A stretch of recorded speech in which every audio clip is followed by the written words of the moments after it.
Morning all of you.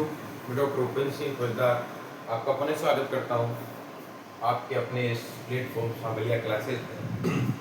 Last class में अपन ने कुछ इम्पोर्टेंट डेट पढ़े थे, तो कुछ ऐसे ऐसे इम्पोर्टेंट डेट थे उनको दोबारा हल्का सा रिवाइज कर लेते हैं, क्योंकि ये चीज़ें बार बार भूलने वाली होती हैं और इनको अपने को बार बार पढ़ना पड़ता है। एग्जाम से एक दो दिन पहले इनका रिवीजन अति आवश्यक हो जाता है।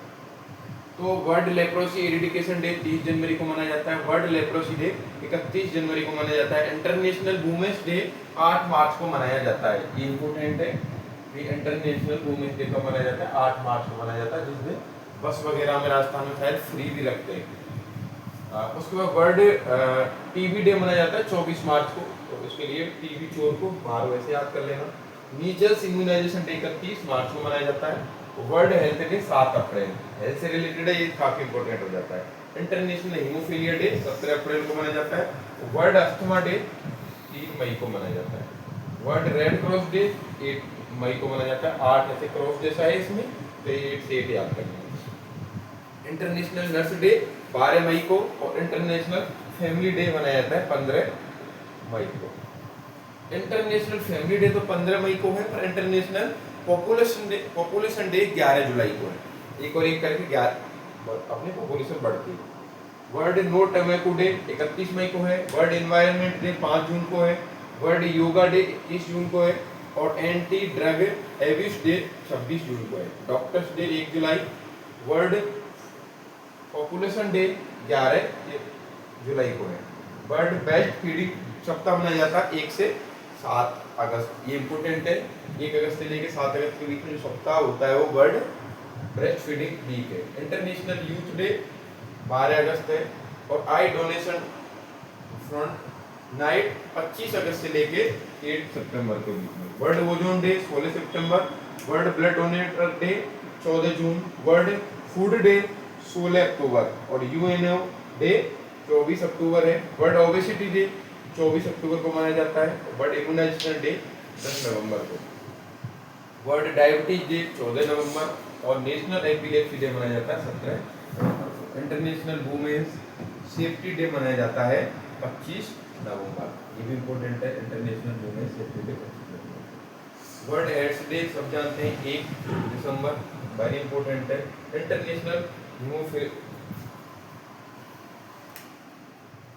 इंटरनेशनल हैंडीक्राफ्टेड डे मनाया जाता है 3 दिसंबर को, और नेशनल इम्यूनाइजेशन डे 9 दिसंबर को। यहाँ तक इम्पोर्टेंट डे थी। उसके बाद आपने कुछ प्रोग्राम देखे थे। तो इंडियन रेड क्रॉस स्टार्टेड हुआ था 1920 में। National family welfare programme 1952, national malaria control programme 1953, national malaria education programme 1958, national water supply sanitization programme 1954, national filaria control programme 1955, national leprosy control programme 1955, और नेशनल लेप्रोसी इरेडिकेशन प्रोग्राम 82 से 83। National tuberculosis programme अपने 1962 में। Revise national tuberculosis control programme 1992, small pox eradication programme 1954, और national cancer control programme 1975 से लेकर 76। National programme for control of blindness ये 1976 में, और national vitamin A treatment program was started India from 1970 में। National गोनियम प्रोग्राम बॉर्न इरेडिकेशन प्रोग्राम 1983 से लेकर 84 के बीच में मनाया जाता है। गुनिया बॉर्न मेडिकेटेड हुआ था, एरिडिकेटेड हुआ था 1996 में, और नेशनल एड्स कंट्रोल प्रोग्राम 87 में मनाया जाता है। नेशनल काला आजार कंट्रोल प्रोग्राम 90 से 91 में मनाया जाता है। National anti malaria programme 1999। उसके बाद है नेशनल टोबैको कंट्रोल प्रोग्राम आया 2007 में, वेरी इंपॉर्टेंट है। यहाँ से बार बार क्वेश्चन आता है कि नेशनल टोबैको कंट्रोल प्रोग्राम कब आया, 2007 के अंदर। उसके बाद में आया national programme health care for early ये एल्डरली, ये आया 2010 में, जिसमें अपन जो बुजुर्ग लोग हैं उनके बारे में उनका देख रेख करते हैं। एक्सपेंडेड प्रोग्राम इम्यूनाइजेशन को और ईपीआई कर दिया, एक्सपेंड कर दिया, ये 1974 में किया था डब्ल्यूएचओ ने। यूनिसेफ 1985 में रिमाइंड करके universal child immunization programme UCI कर दिया गया। तो यूनिसेफ का नाम 1985 के अंदर क्या कर दिया, यूसीआई कर दिया गया था। यूनिवर्सल इम्यूनाइजेशन प्रोग्राम यूआईपी 1985 में, और चाइल्ड लेबर एजुकेशन प्रोग्राम 1994 में, पल्स पोलियो इम्यूनाइजेशन प्रोग्राम 1995 में, और मिड डे मील 1995 में। ये जो 95 वाले उनको एक साथ याद कर लेना, 94 वालों को एक साथ, और ऐसे एक साथ पढ़ लेना। तो मिड डे मील स्कीम 1995 आई, जिसमें के बच्चों को मध्य दिन के अंदर क्या खिलाया जाता है, मिड डे में खाना खिलाया जाता है। National mental health programme start हुआ 7th 5 ईयर प्लान, जो 85 से लेकर 90 के बीच में चला। National diabetes control programme start हुआ तो 7th 5 ईयर प्लान था ये। तो national programme is aimed to total aggregated filaria 2015 में, और reproductive and child health programme, जिसको आरसीएच प्रोग्राम से नाम से जाना जाता है, आरसीएच फर्स्ट, आरसीएच सेकंड ऐसे है, तो आरसीएच 1997 में चालू हुआ। फिर अपन ने कुछ प्रोग्राम के इंपोर्टेंट पढ़ा था, national iodine deficiency disorder control programme, इसको पूरा पढ़ लिया था। और उसके बाद में national programme for control of blindness, ये भी कंप्लीट हो गया, तो 1976 में आया, ये इंपोर्टेंट है। और इसमें क्या क्या यूज किया जाता है वो भी इंपोर्टेंट है, कौन सी बीमारी कितनी ज्यादा प्रभावी रहती है ये अपन ने देख लिया था।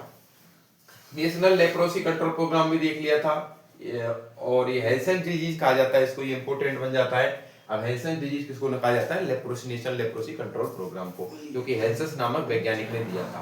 55, 83 और 2005 में से क्या किया गया था, लॉन्च हुआ 55 में, फिर इसको प्रोग्राम को 83 में वापस लॉन्च किया गया, और फिर 83 के अंदर इसकी फर्स्ट फेज आई, फिर इसको एलिमिनेट कर दिया गया 2015 के अंदर, और डब्ल्यूएचओ ने इसको एमडीटी में क्या दी जाती है, थेरेपी जाती है, चिकित्सा दी जाती है, multi drug therapy.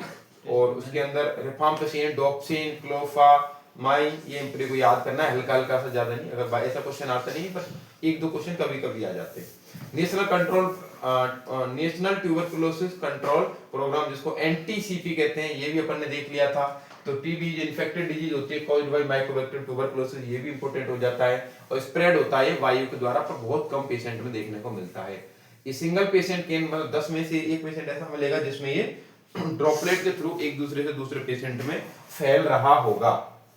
National tuberculosis programme 1962 के अंदर ये आया था, तो ये पूरे को 62 वाला अपने को याद करना है, बार बार आ जाता है। एनटीपीसी कब आया, 1962 में।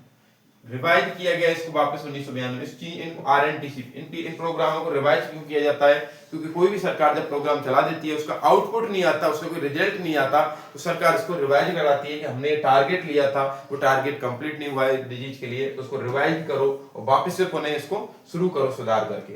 तो 1992 में गवर्नमेंट ऑफ इंडिया ने together with the world health organization WHO के साथ मिलकर क्या किया गया, इसको इंटरनेशनल डेवलपमेंट एजेंसी का क्या किया, गठन किया, जिसमें रिवाइज किया गया कि इसको नेशनल टीबी कंट्रोल प्रोग्राम को। India rise national control programme in the TB programme in the placing of 1 lakh patient of treatment every month. तो इंडिया में इसमें एक अभूतपूर्व परिवर्तन देखने को मिले, क्योंकि इंडिया एक दिन में 1 लाख पेशेंट को क्या कर रही थी, कंट्रोल कर रही थी। तो WHO recommended directly observable treatment, जिसको बोलते हैं डॉट्स थेरेपी, दिया गया है डब्ल्यूएचओ के द्वारा। तो इसकी डॉट्स की फुल फॉर्म आ जाती है डायरेक्ट ऑफ ट्रीटमेंट सॉर्ब। इसमें क्या होता है कि सीधे ही पेशेंट से उसके घर पे मेडिसिन भिजवाई जाती है, उसको अलग से केयर की जाती है। तो डॉट्स थेरेपी किसमें जाती है, इंपॉर्टेंट है, टीबी में दी जाती है।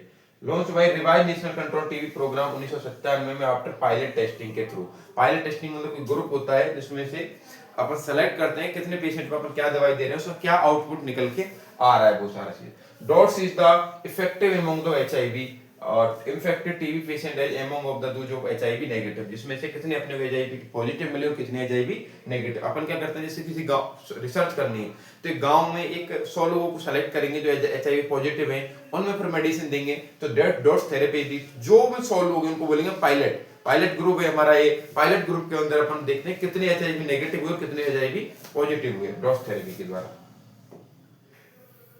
The first WHO ensure dots plus 2020 में स्टार्ट किया गया डब्ल्यूएचओ ने, ये 2000 के अंदर। मल्टी ड्रग रेजिस्टेंट ट्यूबरकुलोसिस को MDR TB is defined as the resistant of mycobacterium tuberculosis rifampicin isoniazid, ये जो उसमें दी जा रही थी। अब ट्यूबरकुलोसिस रिसर्च सेंटर कहां पर, चेन्नई पे। ये भी इंपॉर्टेंट क्वेश्चन बन जाता है कि ट्यूबरकुलोसिस का रिसर्च सेंटर कहां स्थापित है भारत के अंदर, तो चेन्नई, ऐसा क्वेश्चन आता है।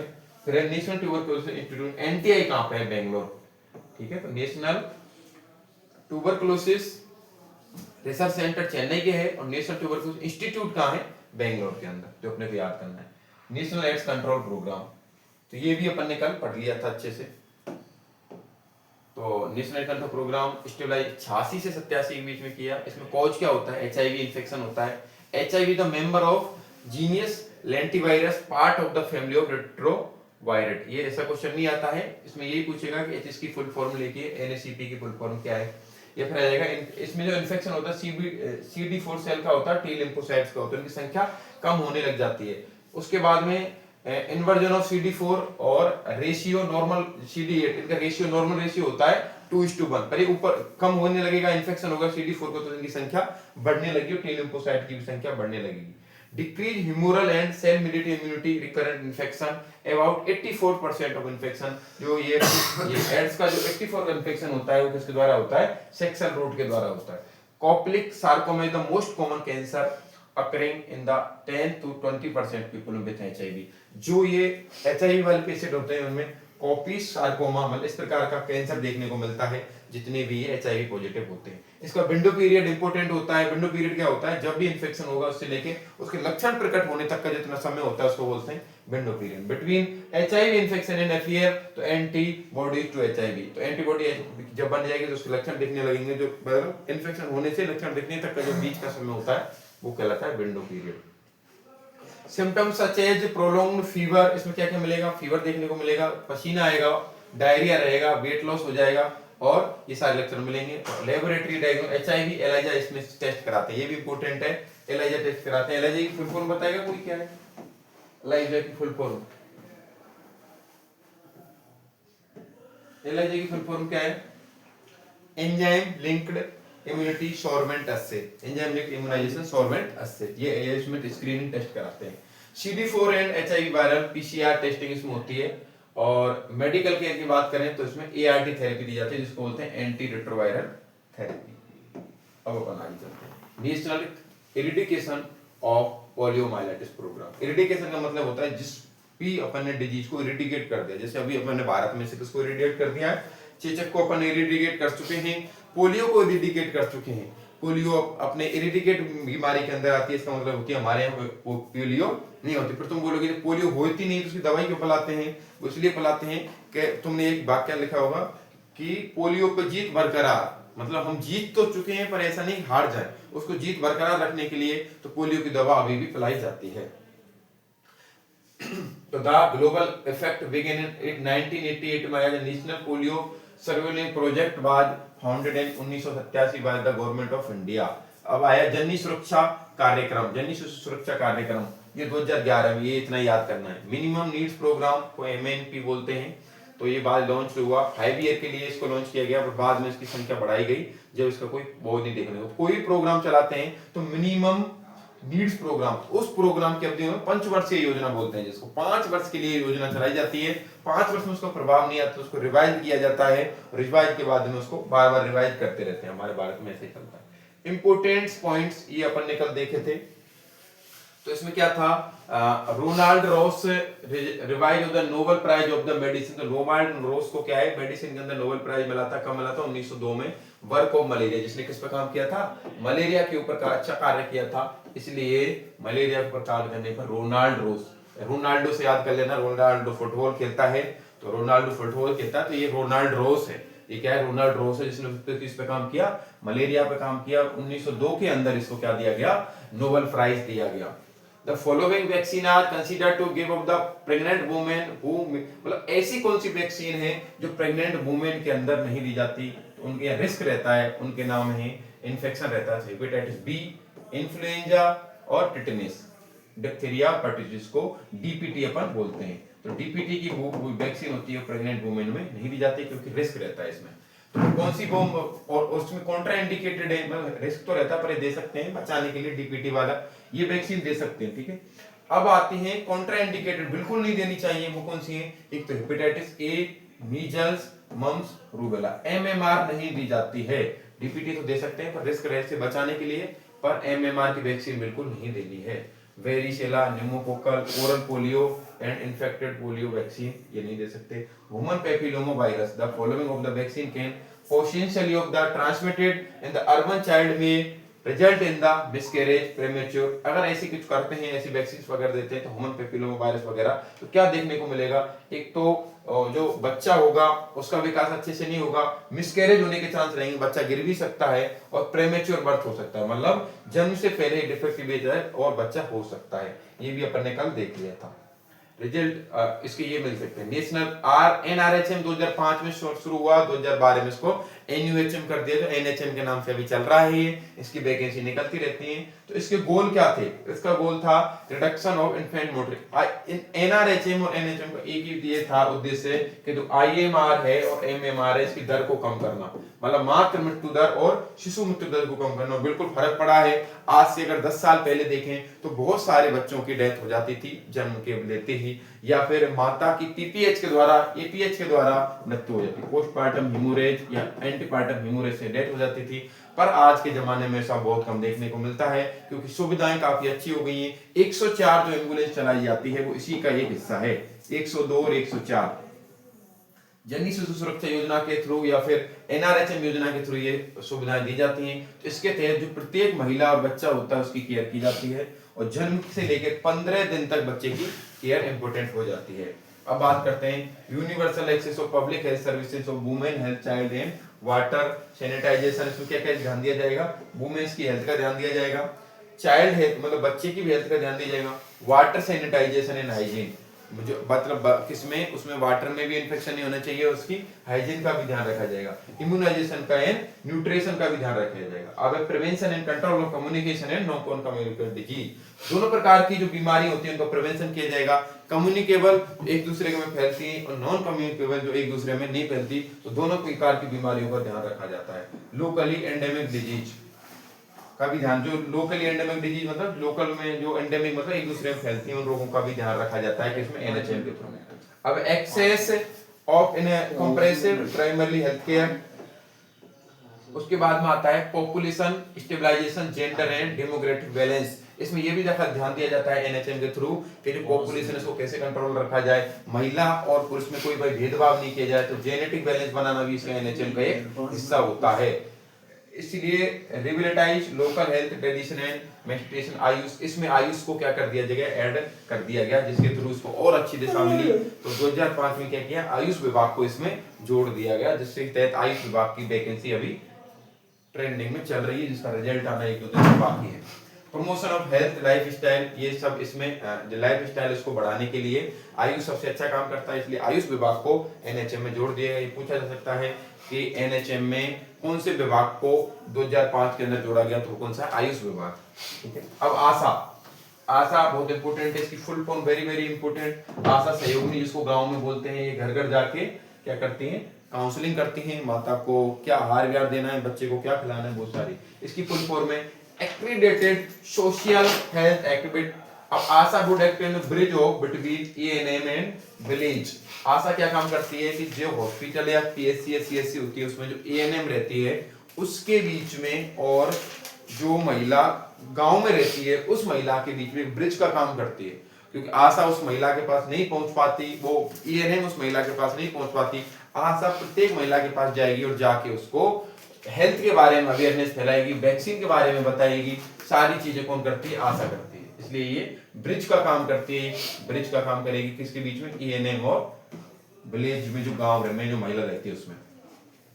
Be accountable of panchayat, panchayat level पे इसको लगाया जाता है, प्रत्येक पंचायत लेवल पे इसकी कोई वैकेंसी नहीं होती, बस ये थोड़ी सी शिक्षित होनी चाहिए, 8वीं 10वीं पास, पंचायत लेवल पे इसको आशा को लगा दिया जाता है। सिलेक्शन कैसे होता है आशा का, तो 1 आशा है 1000 पॉपुलेशन, मतलब 1000 लोगों के ऊपर एक आशा नियुक्त की जाती है। प्राइमरी रजिस्टर ऑफ विलेज, पहला इसको ये होता है रेजिडेंस, पहला ये बोलेंगे कि भाई गांव की होनी चाहिए, जिस गांव में अपन आशा को लगा रहे हैं उसी गांव की होनी चाहिए।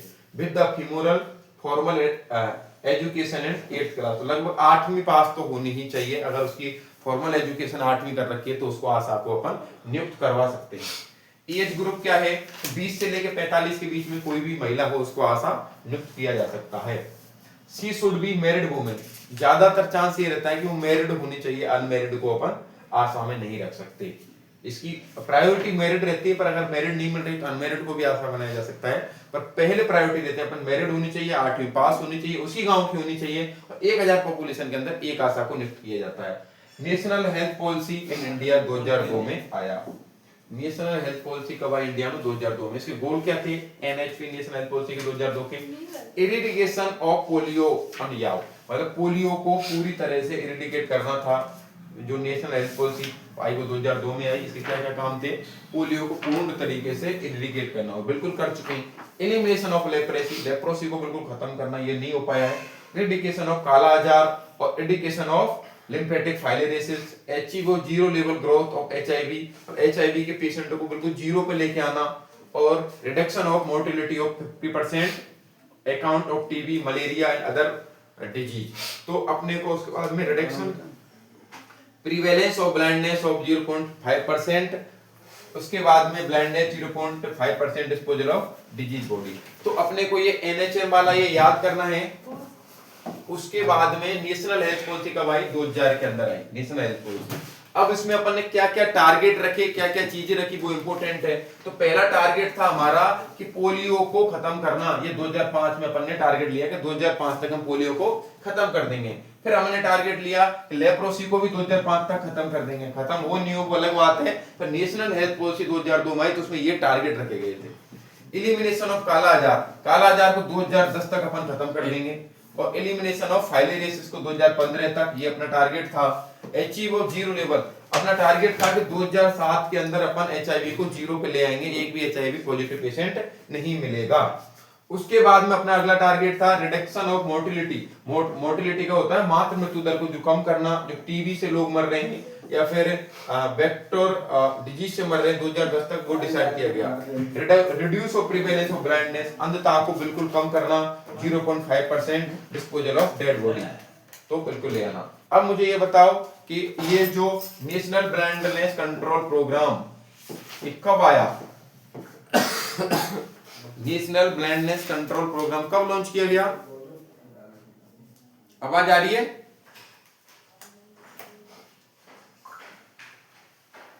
उन्नीस सौ किया गया। 1976 के अंदर national blindness control programme launch किया गया। ये इंपॉर्टेंट प्रोग्राम है, ये याद करने हैं। अब अपन आगे चलते हैं। फैमिली प्लानिंग, यहां से अपन स्टार्ट करते हैं। यहां तक शायद अपन ने कल पढ़ लिया, तो आज की क्लास का जो पॉइंट स्टार्ट हो रहा है वो यहां से स्टार्ट हो रहा है।